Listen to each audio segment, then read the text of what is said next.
जय श्री राधे, जय श्री श्याम। आज हम महाभारत के आदि पर्व के चतुर्थ अध्याय की कथा वर्णन करने वाले हैं। चौथे अध्याय में वर्णन आता है कि किस प्रकार गरुड़ जी अमृत लाने के लिए तैयार होते हैं। तो श्री सूत जी सनकादिक मुनियों से वर्णन करते हैं कि हे ऋषियों, गरुड़ जी ने अपनी माता से पूछा कि माता, किस प्रकार मैं आपको इस दासीपने से मुक्त कर सकता हूँ। तो विनीता ने उत्तर दिया कि बेटा, जब तक तुम इन सर्पों के लिए अमृत नहीं लाते तब तक मैं दासीपने से मुक्त नहीं हो सकती। गरुड़ जी ने पूछा कि माता, मैं अमृत ले जाने के लिए तैयार हूँ, लेकिन मैं मार्ग में खाऊंगा क्या।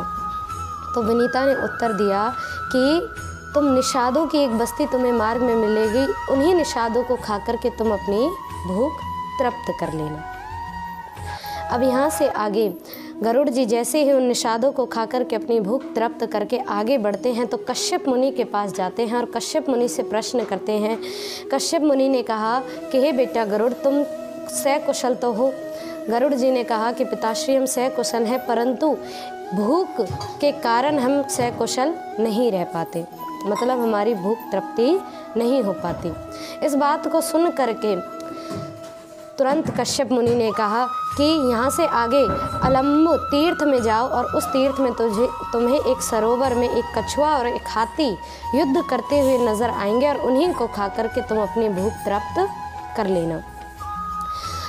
अब पूछते हैं गरुड़ जी कि प्रभु, वो कछुआ और हाथी एक साथ युद्ध क्यों करते हैं। तो उनके बारे में जब प्रश्न किया तो कश्यप मुनि कहने लगे कि वो पूर्व जन्म के दो संत थे, विभावसु और सुप्रतीक। ये दोनों भाई बड़े दिव्य भाव से तपस्या किया करते थे। एक दिन सुप्रतीक को किसी ने उसके मन में द्वेष उत्पन्न कर दिया कि तुम अपने भाई से, तुम्हारे लिए जो संपत्ति है उसका तुम अलग बांट हिस्सा कर लो। इतना सुन करके सुप्रतीक ने विभावसु के पास गए और कहने लगे कि मुझे तो अपनी अलग संपत्ति चाहिए। विभावसु ने बहुत समझाने का प्रयास किया, लेकिन फिर भी वो किसी बात को समझ नहीं सके। तो विभावसु ने उन्हें श्राप दिया कि तुम्हारी बुद्धि हाथी के समान है, इसलिए जाओ तुम हाथी हो जाओ। सुप्रतीक ने भी उन्हें श्राप दे दिया कि जाइए, आप कच्छप के समान हैं, तो आपकी वृत्ति स्वरूप आप कच्छप हो जाइए।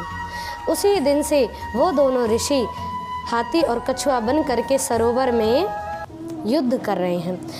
कश्यप जी के कहने पर गरुड़ जी वहाँ से जाते हैं और उस तीर्थ में जा कर के तुरंत कच्छप और उस हाथी को अपने पंजों में जकड़ करके उड़े चलते हैं, लेकिन कहीं भी बैठने का विचार नहीं मिलता कि किस वृक्ष पर बैठ कर के मैं इन्हें भक्षण कर सकूं।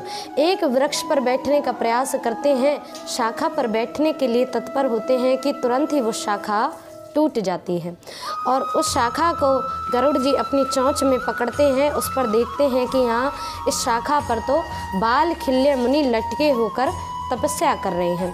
बाल खिल्य मुनियों को देखकर गरुड़ जी अपनी उस चोंच में उस शाखा को लटकाए हुए हवा में उड़ने लगते हैं।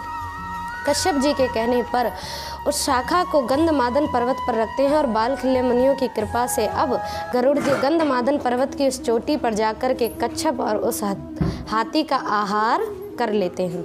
यहाँ से आगे अब गरुड़ जी जैसे ही स्वर्ग की तरफ प्रवाहित होते हैं तो स्वर्ग में चारों ओर से इतनी हवा का प्रवाहन देख करके इंद्र बृहस्पति जी से पूछते हैं कि प्रभु, कौन है जिसके कारण ये इतनी हवा का प्रवाहन हो रहा है। तो बृहस्पति जी कहते हैं, अपने अनुरूप रूप को धारण करने वाले गरुड़ यहाँ मानो अमृत लेने के लिए आए हैं और वो अवश्य ही अमृत लेकर ही जाएंगे।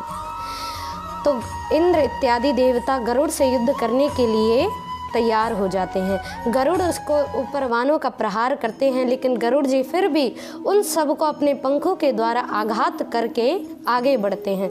अपने पंखों के द्वारा धूल उड़ा करके सबकी आंखों में ऐसा अंधकार स्वरूप करके गरुड़ जी भीतर प्रवेश कर जाते हैं।